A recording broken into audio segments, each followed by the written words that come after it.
brand new transmission lines. Brand spanking new. That was right there about 2 years ago.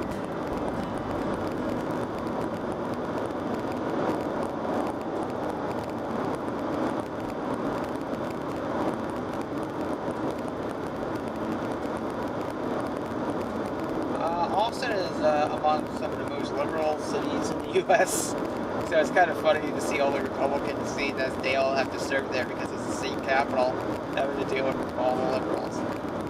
Yeah, usually, I don't know about Austin politics, but I know down in Houston, it's the Republicans versus the Libertarians versus, sometimes you get Tea Party candidates, or usually there's just some weird third party, and the Democrat is kind of usually the wacko guy that nobody wants to be affiliated with.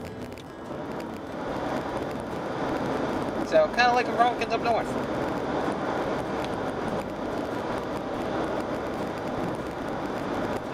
The little dots. So, this way, instead of wasting paint and all that, just put them down to some dots, and you just move the dots whenever you want to change the road pattern. Really reflective at night. It's really cool.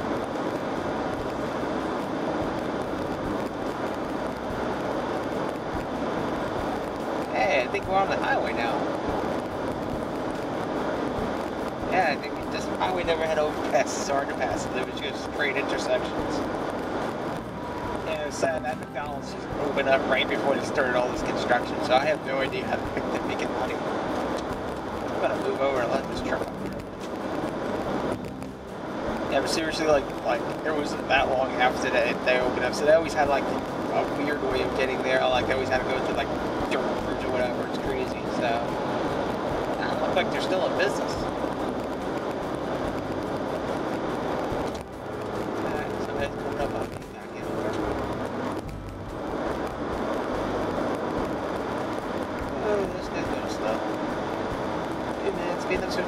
Go. I'm getting passed up by a fucking tanker. You gotta shit me. One thing I like about this Honda is that it's economical and environmentally friendly, but it got bulbs when you want it. So far the car's been pretty good. It's got... The only thing is it has this one little compartment, and I don't know what the hell it's for, because nothing I have fits in there. Like, I just don't know what it's for. Like, I understand the ashtray that's below it, but this thing's like about as deep as the ashtray, but it's a drawer. I'm like, what the? And it's not even that deep, so I'm like, what the heck do I put in there? Yeah, now you know we're in the deep Texas. Those trees aren't even 10 feet tall. You need more water to grow taller trees, and it's a little bit dry out here. Well, the climate's usually dry, ignoring the whole extremely super direct thing. Now we're coming up with the intersection of the tollway. At least they're trying to reuse as much of the old pavement as they can. The original paving of 183 here. That's one hell of a deal. You stay up there. Tollway 45 and 130. That's where we go. I guess that's why we tollway 130. And now we're back on to regular 183.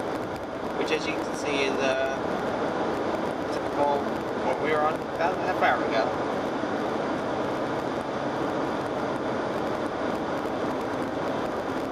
So instead of cutting across to Austin first, we'll go up to North Austin to Austin Cathedral Works, which is full of wind. See what kind of weird deals I can get up there today. Oh yeah, if you get the bright idea to drive to Austin and just kind of wing it.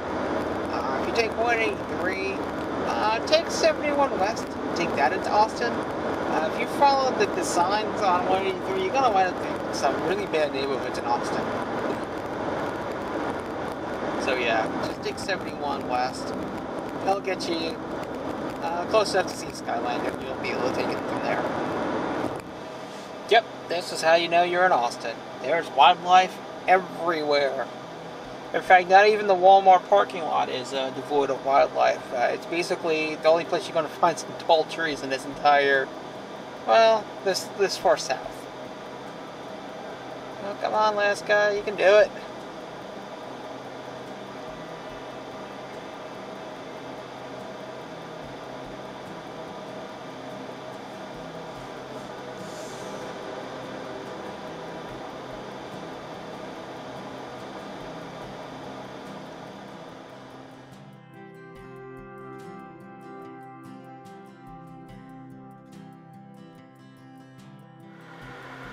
And that's the Walmart parking lot with all the trees. When have you ever seen so many trees in a Walmart parking lot? Alright, so that's where I'm going to leave you off for now. I'm going to go shopping. Alright, a few more things to know about Austin when you're traveling through Austin. Nobody ever refers to the names of the highways properly. At least not in the name you can recognize. So, here's your guide to the names of Austin highways. So, of course, there's I-35, which is just simply 35. Then, to the left of 35, running parallel to it, is Loop 1, which locals call the Mopac. Connecting 35 and Loop 1, horizontally, just below downtown, is Highway 71, which is, I believe it's the Bill White Freeway. Then Loop 1 continues south and kind of branches off to southwest to become the Southwest Parkway. Let's see, any other, SoCo. SoCo stands for South Congress. So that's if you want to take some streets, you take South Congress. Just be aware also that Cesar Chavez tends to run parallel, if not merge, with 5th Street at some point. And if you're looking to party, you want to go to 6th Street. So that's your handy-dandy guide to driving through Austin. Oh yeah, and just don't take 35 if you can avoid it. Please. Yeah, keep in mind, everybody going from Canada, Mexico, and back is taking that freeway. It gets jammed up a little. So, yeah, try not to take 35. You can all help it. And as you can see here, even though it's a Saturday, there is traffic. Like I said, they haven't updated the infrastructure to reflect the massive population explosion here in Austin. Weather on the 10s and sports on the 5s here on PCP. So we're currently on I-35. It's 8:27 in the evening. Gonna make a stop over in a little college town up ahead. Go to the Goodwill before it closes at 9. Just a few things about I-35 that you might find interesting. Well, like a lot of Texas highways on the western half of Texas, and east versus west is defined by I-35 itself. You can think of I-35 as the Mississippi River of Texas. It's what divides west from east. But I-35 is like a lot of highways in that it has a dual speed limit. So during the day you can do 70 miles an hour legally, but at night you can only go up to 65. And as you can obviously see on the video camera footage, you can see a lot less at night than you can during the day, when you can see for, you know, upwards of 5 to 10 miles, and during the day and at night you kind of don't have much of a looking distance. But also, there we go, San Marcos, that's the town we're looking for. So, you know, I-35 is sometimes called the North American Highway. It's actually one of several North American highways that connect Mexico to U.S. and Canada, allowing Canada and Mexico to trade with one another. Ever since about last year, trucks from Canada and Mexico can course through the United States to get to the other country. Obviously that generates some traffic as we are getting, we're not close to the Mexican border, as you can see on the exit signs, which line up with the mile markers. We're still about 206 miles from the Mexican border. So we're still quite a bit north of Mexico. And we're going to keep it that way. We're going to get off this highway before we hit mile marker 200. Make a quick stop in San Marcos. And then we'll off to see, after that, a staple of Texas road trips, Buc-ee's. If you never traveled through Texas, you're in for an experience. Alright, so we've just left Goodwill and getting ready to head off to Buc-ee's over in a little outside of Luling.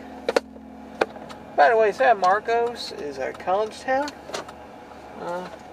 Locals say, whatever you do, never speed in San Marcos. I think that's some good advice to live by. Not much of a speed demon, but not getting tickets is always a good thing. Homemade fudge. stuffed pork. What the fuck is stuffed pork? Did you just put more meat inside of meat? Pork is what you make stuffing from.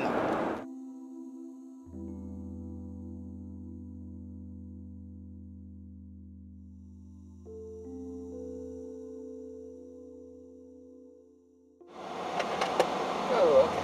Well, I've just switched memory cards,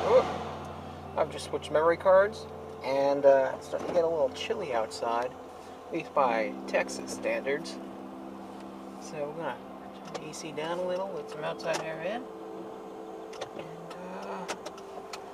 let's go out the easy way. We are leaving Buc-ee's. Gotta live down homemade food. It's the Buc-ee's off the rolling exit of I-10. I decided to point the camera to me because I know from experience, looking at camera footage of a nighttime highway as opposed to a daytime highway, really, really boring. Oh no, today was a good day. Got a late start, but made it to Beltane Festival early, which is good. Left early because I didn't realize they didn't have much in the way of food vendors, but yeah, that's all good. Oh, and by the way, if you're getting off the Lilling exit, apparently Shiner beer is right here. So that's interesting. Met up my friend. Oh, and there goes the camera.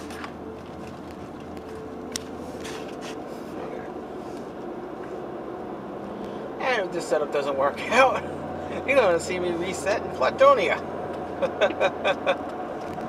So, I caught up with some friends.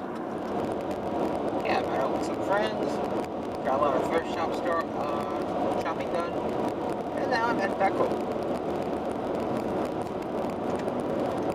Alright, so I'm currently listening to the latest Pagan Moments episode where they're talking about festivals and stuff, and reminded me of a few things I left out about my review of CMA earlier today, the Beltane event. First of all, yeah, they have everything like available online prior to you showing up, including a schedule, so you can, it's in PDF format, so you can put it on pretty much any e-reader. They're really big fans of not printing stuff out, but they're not like crazy extremists with this. So, like for example, at every place that there's workshops, there's a schedule for every day of the week that the festival is going, and what's going on that day. If there's nothing scheduled for that day, it explicitly says there's nothing scheduled for this day. So you can just wander around and find stuff that's going on. Excuse me. And yeah, you can just, I mean, you don't need to be so stressed out. I think the one thing CMA really does really well is making a stress-free environment. This way you're not like rushing to, oh my god, I gotta get to this thing or that thing. I believe for their, a lot of their events, even a lot of the workshops in there, they're probably 1 hour workshops, an hour and a half. So there's always breathing room in between, not like you're running from one end of camp to the other. And a really nice thing about the way CMA does it, as opposed to the way PSG did it, at least in 2010 at Camp Zoe. What happened with CMA is all the vending and camping is kind of on the flat land, and the land slopes down into a, well, it would be a creek bed if there was rain ever, you know, here in the past year, but it's a dried up creek bed now. And, yeah, I mean, this way, like, every area where there's workshops is physically separated, but more importantly, because it's a wooded area, there's a sound barrier between you and around you, and it also, from a presentation perspective, as a public speaker, I like it, because there's less distraction. So you're not overhearing another workshop like you do at PSG with their workshops room, where all the workshops are essentially right next to each other. Yeah, they're like 20, 30 yards apart, but still you can overhear one another. Whereas at CMA, because there's woods between every, and we're not talking like a trivial amount. I mean, you're talking, you can't even possibly see the next workshop area over. And because of that, it allows you to focus more on the presenter, more on workshops, so you can get more out of it. And I think that's, again, it just shows you good festival planning on this part of CMA. So, more kiddos now.